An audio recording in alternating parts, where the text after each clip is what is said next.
Hello,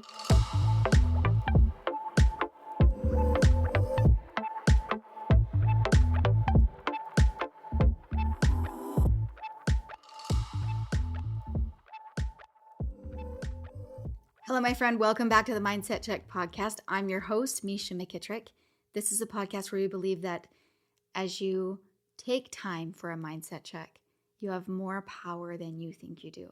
And where we also believe that the memories we create, that those are for more than just the moments when we live them. I'm so excited to jump into this topic with you today. And honestly, this topic is propelled by the season that we're in. So right now, as I'm recording this, we're in the season of summer. And summer, where I'm at, we have, the school year is out for the summer, right? Like it used to be. I think school used to always be like that. Like, I'm not sure. I think year-round school in different parts of the world is kind of a new thing. I'm not really sure. But school is like that for us here. So we have a lot of time in the summer, which means that we also have a lot of time for memory making. But I think it's really important to notice and to point out, it doesn't always take a bunch of time for memory making. In fact, sometimes we have to still time to make memories, and sometimes that's more important.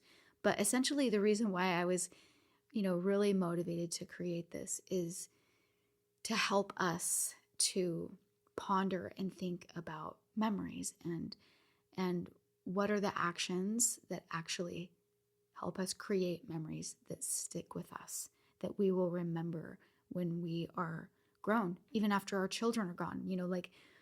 What is really going to stick with us through life.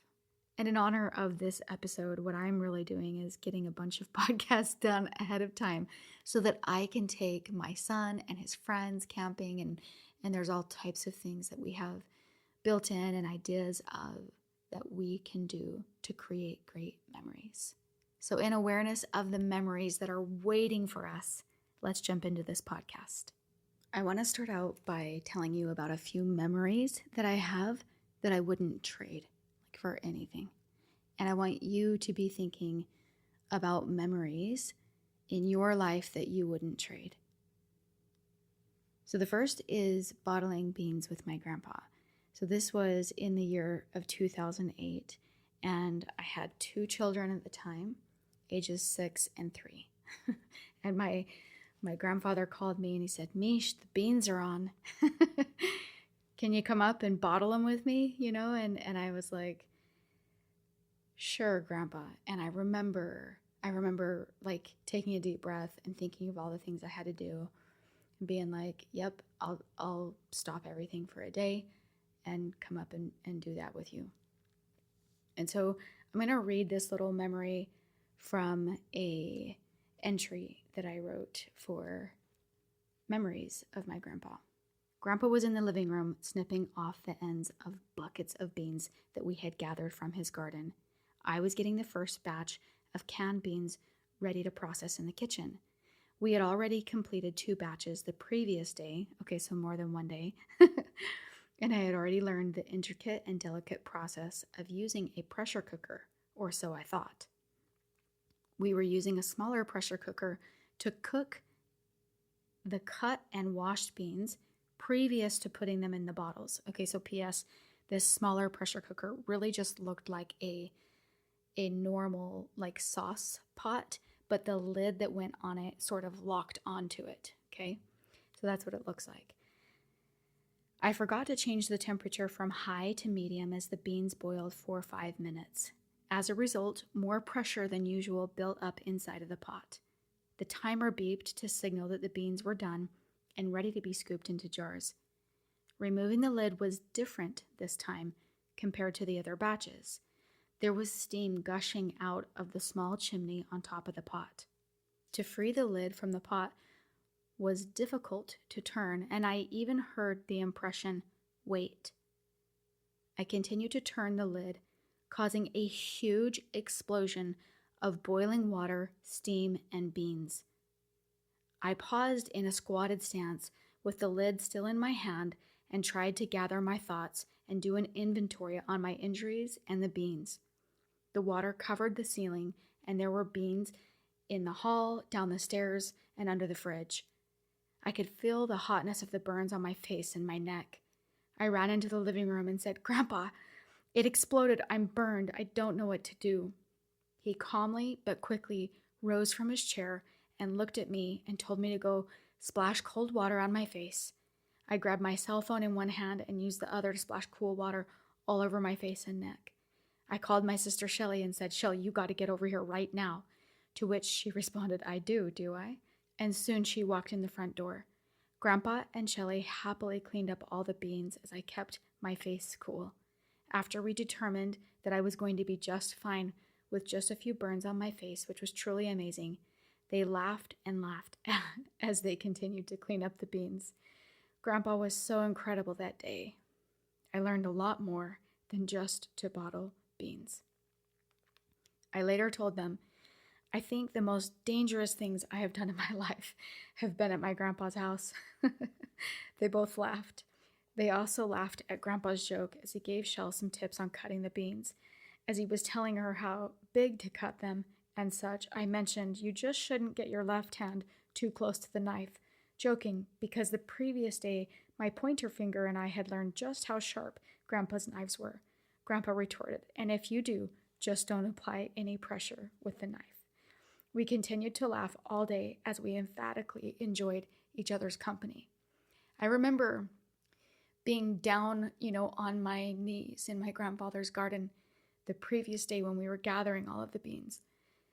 And I remember him saying, "Mish, how much do you think it would really cost us to just go buy these beans already bottled?"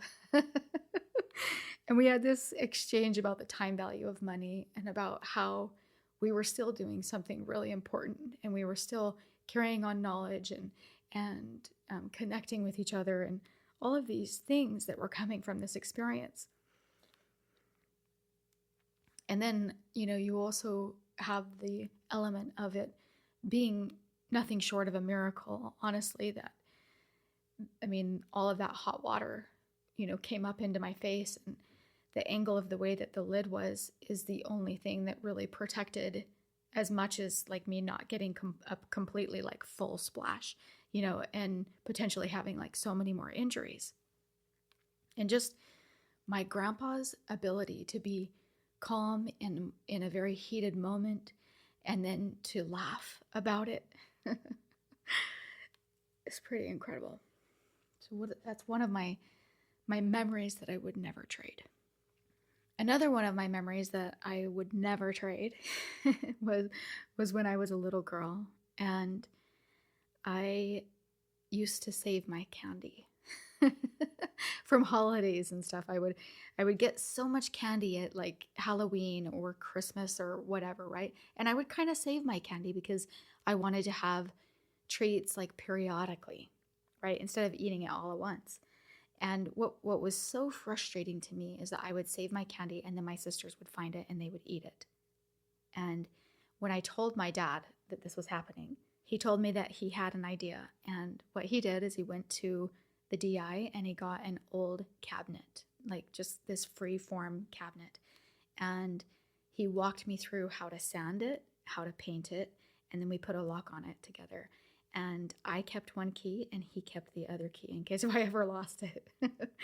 And because I was the only one who ever knew where the key was, every single time I wanted a treat, I could open this cabinet and bada bing, bada boom, it was a stocked shelf. It was like my own little pantry. And every time my friends came over, I was like, "Ta-da, would you like a treat?" Like it was just like my way. It was this way of this little girl. But there were so many things and elements of why this memory was really important to me, because my dad instilled in me something that I could do to solve a problem. He created the confidence in me that like, you can solve this. I'll help you. I'm going to show you how, right? So there were so many ways that my dad would recognize a need and then help us find a solution, right? And so this being a memory that's sort of just like a flagship to be able to help you see that like there's an issue or a problem or something that just could be improved or be better, and let's create a situation where we not only just fix or solve the problem, but where we create a memory together, where he gets to show me some skills, where he gets to like level up my confidence and all of that business, right? So again, another memory that has really taught me how to think differently as I move through life that I really wouldn't trade. Another memory that I really love is one where I was painting with my mom. When I was having my little girl, right? The little girl and all of that story from season 1. My mom was like, oh, we need a crib. Let's figure out a crib. And we just refurbished an old crib, I think, that she had. I don't even think it was something that she like found, secondhand or anything. I think we just improved something that she already had. And at the time, Precious Moments was like the thing, and tall painting was kind of the thing, right? And so we spent this whole night sanding this crib and painting it white and like painting the little precious moments on it. Like freehand is what I remember. I don't remember. But what I do remember is literally how silly my mom and I would get. We would just laugh. We were laughing all night long. And this is kind of something that we did when we did projects together. We would get super silly and super giddy, and we would make jokes to each other, and it was like not appropriate if we were not laughing.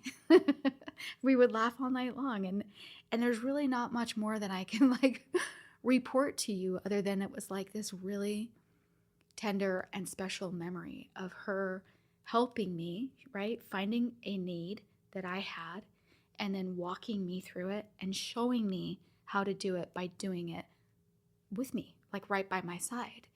And not only that, but creating an environment where, I am not kidding you, we were like about to pee our pants so many times. Maybe we did. And that's something that like I hold super dear to my heart because, all of these different experiences that I'm reporting to you about with these memories were with people who are really important to me, that could be simple and maybe even overlooked unless if you really saw the intent behind what was going on, right? And the thing is I think that when we approach life through that angle, it lands, right? It lands. I think that more lands with our kids than we think, right? When your kids are older, you start to see them be able to tell you like, no, Mom, I totally know that. You taught me that. And you're like, oh, phew, like you were catching on, right? And that's how things land and how important memories are. And I think it's interesting for you to like really walk through what was going through your mind about the memories that you wouldn't trade. Like, obviously, I chose 3 moments, just total randomly chosen moments. And I have no idea why I combined these 3 moments together, okay? But I know that all of these moments are memories that contributed to who I am as a person, and they helped me feel important and learn important lessons and all of these different things. And I think that's worth taking a moment to look at why the memories that you thought of came to your mind. I think it says a lot about your personality. I think it says a lot about what feeds you. And the whole purpose for me in telling you about these memories is really to ask you, what can you create? What can you create right now? Because yes, it's really good for us to look back on the memories that we have that we wouldn't trade and the feelings that gives us, because those are feelings that expand our heart and they allow us to feel gratitude. And that's a really important skill that we learn, right? But the reason why I put these together is because I thought it would be really important for you to have a little bit of a brainstorm moment to think about what is needed in your one-on-ones.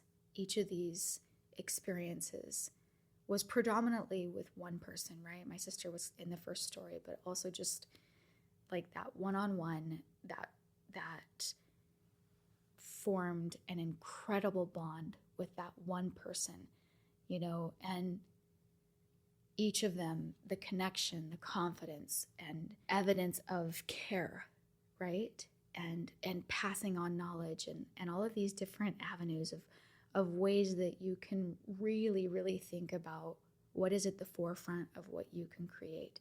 Because the chances are there's something that's already there that's waiting for you. There's something that's already there that is in your heart that you're like, that you just need to push go on and go do. And it can be something grand and extravagant, that you're going somewhere with someone and, that's really important to you, and the memories that you make along the way. And it can be so simple. It can be so tiny. It can be just recognizing a need and figuring out how to bring something to life for someone that would actually help them, right? One of your persons, one of the people that matter the most to you. And I think it's really important to remember that what's most important, right, is not the time and not the money, because the memories can be made independent of those things and also in the face of those things. Like, yeah, Grandpa, like I got a lot going on this week, but the beans are ready right now. I get it. I'm coming, right? Or, gosh, my daughter has this thing and her sisters are stealing her candy, and I can solve it for her with a small amount of money. Like I can go to the secondhand store and find her a used cabinet and buy her some paint. This is going to be super simple. Amazing. My dad would always teach us that whenever we went, he was a big hunter and fisherman, and he really loved doing those things. But he would say to us, it's never about what you bring home. It's about the memories you make when you are, fishing, hunting. Those are the things that are important. He taught us to play games and not to get wrapped up about what the score is, or if we won, or if our team was ahead, or like I can't tell you how many times I've been playing games with people where that is the main goal of the game. And I promise you that doesn't ever even really matter. Like, it's great to be competitive. It's great to be smart. It's great to teach yourself like fast thinking and all these different types of skills, but never in the face of the memory that can be made. Og Mandino said the greatest legacy we can leave our children is happy memories. And so I just wanted to take a little minute to help you jog your memory of your past experiences that mean a lot to you, and to hopefully be able to pour that into your future, to be able to be creative with the memories that you have the access to making, and to do it. Because we are for sure in a day that, other things and distractions can eat up the time that would have been in the place of the memories that are waiting to be created. Hoping you see that showing up for what matters in the lives of those you love brings you incredible power, more power than you can imagine even in just this day, because later in their life, when they look back on it, even after you're gone, right? Two of the memories I shared with you are, of my grandfather who has passed away and of my dad that's passed away. And even after you're gone, the memories that you create with your people stay with them. And that is where you find that you have more power than you think you do. All right, my friend, hope you love that episode. An invitation to share it with someone that you have a desire to make great memories with. Before I leave you, I want to share a quote with you from Trent Shelton. He says, "At the end of the day, all that matters is love and memories. So make sure you give it and make sure you make them." Until next time, my friend.